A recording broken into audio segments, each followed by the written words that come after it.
Welcome to Mamma's kitchen Tamil. எல்லாரும் எப்படி இருக்கீங்க? இன்றைக்கி ரொம்ப சிம்பிளான ஒரு ஸ்வீட் ஐட்டம் பண்ணி காமிக்க போகிறேன். குலோப் ஜாமுன். நம்ம கடையில் வாங்குகிற மாவை வச்சு நம்ம எப்படி டேஸ்ட்டாகவும் அதே நேரத்தில் உடையாமல் சூப்பரான குலோப் ஜாமுன் செய்கிறது எப்படிங்கிறது தான் நம்ம பார்க்க போகிறோம். இதில் நான் 4-5 டிப்ஸ் சொல்லியிருக்கேன். இதை நீங்கள் கரெக்டாக ஃபாலோ பண்ணீங்க அப்படின்னா சூப்பரான குலோப் ஜாமுன் செய்யலாம். ஆல்ரெடி நான் கோதுமை மாவை வச்சும் ரவையை வச்சும் குலோப் ஜாமுன் செஞ்சுருக்கேன். பார்க்காதவங்க நான் கீழே டிஸ்கிரிப்ஷன் பாக்ஸ்லேயும் மேலே ஐ பட்டன்லேயும் லிங்க் தரேன், போய் செக் பண்ணி பார்த்துக்கோங்க.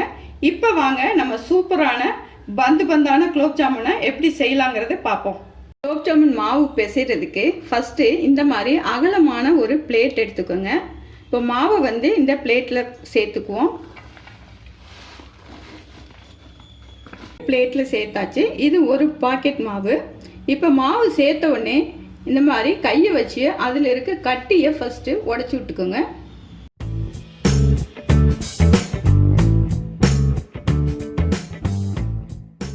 இப்போ கையில் நம்ம கட்டி எல்லாம் உடச்சி விட்டு சூப்பராக ரெடி பண்ணியாச்சு. இப்போ இதில் மெயின் என்ன அப்படின்னா, நீங்கள் தண்ணியை சேர்த்து பிசையக்கூடாது. பால் சேர்த்து பிசைஞ்சிங்கன்னா தான் குலோப் ஜாமுன் ரொம்ப ரொம்ப டேஸ்ட்டு கொடுக்கும். இப்போ பால் ஊற்றிட்டு இந்த 3 விரலும் இந்த கட்டை விரலும் இதை மட்டும் சேர்த்து நல்லா பிசையணும். கையை வச்சு நல்லா அழுத்தி பிசைஞ்சிடக்கூடாது, லைட்டாக தான் பிசையணும். கொஞ்சம் கொஞ்சமாக பால் சேர்த்துட்டு இந்த மாதிரி பிசைஞ்சு விட்டுட்டே இருப்போம்.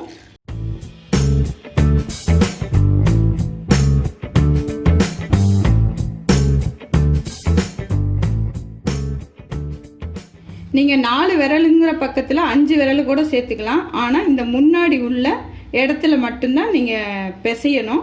ரொம்ப ப்ரெஷர் கொடுத்து பிசையாமல் நல்ல சாஃப்டாக மேலால் பிசைஞ்சுக்கோங்க.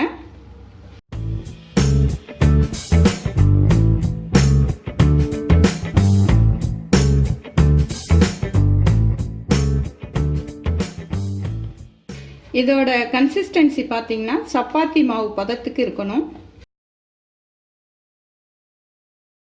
பாருங்கள், நல்லா பிசைஞ்சாச்சு. இப்போ பார்த்தீங்கன்னா ஒரு பிசுபிசுப்பு இல்லாமல் நல்ல கையில் ஒட்டாமல் சூப்பராக வரும்.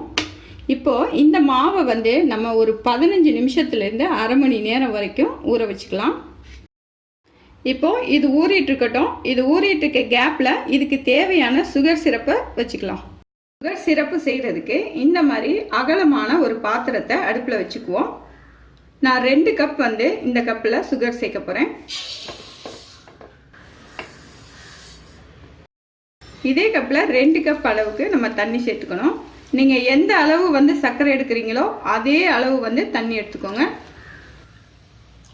இப்போ நம்ம அடுப்பை பற்ற வச்சுக்கலாம்.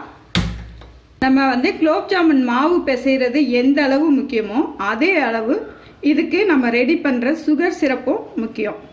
ஸ்டவ்வை நம்ம ஆன் பண்ணிவிட்டு சர்க்கரையை கைவிடாமல் நல்லா கலந்து விடுங்க.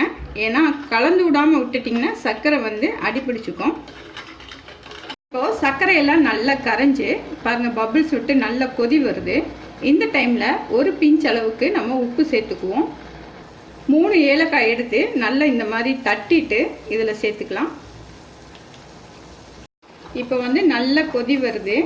இந்த பாகுக்கு பதம் எதுவும் கிடையாது. பட் பாகு சரியாக காய்ச்சலை அப்படின்னா டோட்டலாக குலோப் ஜாமுன் கெட்டு போயிடும்.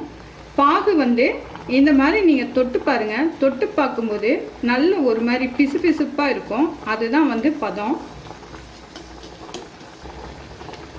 ஒரு நல்ல பிசு பிசுப்பு தன்மை வந்துடுச்சு.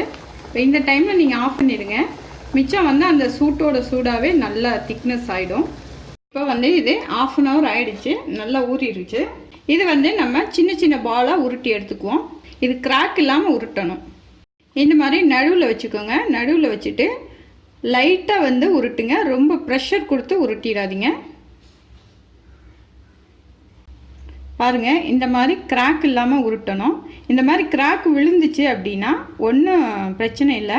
லைட்டாக ஒரு சொட்டு பால் எடுத்துட்டு நம்ம உள்ளங்கையில் தடவிட்டு உருட்டினீங்க அப்படின்னா கிராக் எதுவுமே இல்லாமல் சூப்பராக வந்துடும்.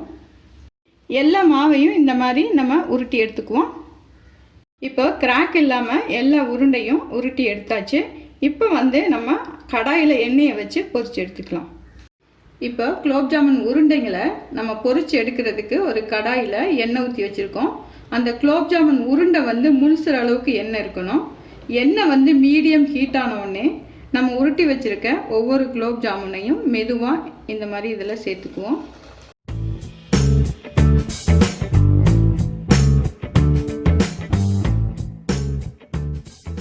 இப்போ உருண்டை வந்து எல்லா சைடும் நல்ல கலராக வெந்து ப்ரௌன் கலரில் ஆயிடுச்சு. உருண்டையும் உடையாமல் வருது. இப்போ இதை நம்ம சுடும்போது மெயினாக கவனிக்க வேண்டியது, அடுப்பை வந்து கம்ப்ளீட்டாக சிம்மில் வச்சுட்டு தான் சுடணும். இல்லை அப்படின்னா உள்ளுக்குள்ளே வந்து வேகாமல் மேலே வந்து நல்லா கருகி போய்டும். இப்போ வந்து உருண்டையெல்லாம் ரெடி ஆயிடுச்சு வெந்து.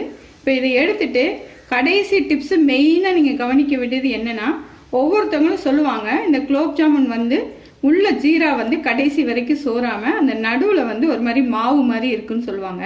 அதுக்கு நம்ம என்ன செய்யணும்னா, இதை எடுத்து அப்படியே ஜீராவில் போட்டுறக்கூடாது. இதை எடுத்து வேற ஒரு பிளேட்டுக்கு மாற்றி வச்சுருவோம். இதோட சூடு வந்து கம்ப்ளீட்டாக குறைஞ்சதுக்கு அப்புறமா நம்ம ஜீராவில் போட்டோம்னா அந்த சூட்லேயே வந்து உள்ளே இருக்க மாவு வரைக்கும் ஃபுல்லாக வெந்துடும். அதுக்கப்புறம் ஜீராவில் போடும்போது ஜீரா நல்லா ஊறி அந்த அடியில் வந்து உருண்டையாக மாவாக இருக்காது. ஃபஸ்ட்டு எடுத்த இந்த உருண்டைங்கள்லாம் நல்லா ஆறிடுச்சு. இப்போ வந்து ஜீராவில் போட்டுக்கலாம். இது வந்து ரொம்ப நேரம் ஊறணுங்கிற அவசியம் இல்லை. ஒரு 20 நிமிஷத்துலேருந்து 30 நிமிஷத்துக்குள்ளே அழகாக ஊறி நல்லா ரெடி ஆகிடும்.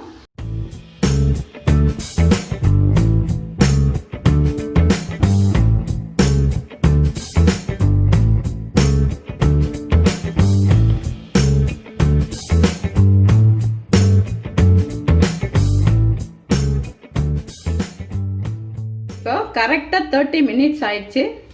ஓப்பன் பண்ணி பார்ப்போம். பாருங்கள், நல்ல ஊறி எவ்வளோ சூப்பராக வந்திருக்குன்னு. நம்ம சின்ன சின்னதாக போட்டோம், இப்போ நல்ல ஊறி நல்ல பெருசாக வந்திருக்கு. நல்ல அடி வரைக்கும் ஊறி இருக்கும், உள்ள வரைக்கும் ஊறி இருக்கும். நான் உங்களுக்கு அதை வந்து வெட்டி காமிக்கிறேன், அப்போ தெரியும் உங்களுக்கு. பாருங்கள், மாவு எதுவுமே இல்லை, நல்ல உள்ள வரைக்கும் சூப்பராக ஊறி இருக்கு. இது வந்து அரை மணி நேரம் தான் ஆயிருக்கு. இன்னமும் நீங்கள் வந்து கொஞ்சம் நேரம் ஊற வச்சிங்கனாலும் இன்னும் சூப்பராக ஊறி இருக்கும். இதே மாதிரி உங்களுக்கும் குலோப் ஜாமுன் வேணும் அப்படின்னா, நான் சொல்லி கொடுத்த இந்த மெத்தடில் இந்த டிப்ஸ் எல்லாம் ஃபாலோ பண்ணி செஞ்சீங்க அப்படின்னா சூப்பரான டேஸ்ட்டாக ஸ்வீட் ஸ்டாலில் வாங்குற மாதிரியே குலோப் ஜாமுன் உங்களுக்கும் கிடைக்கும்.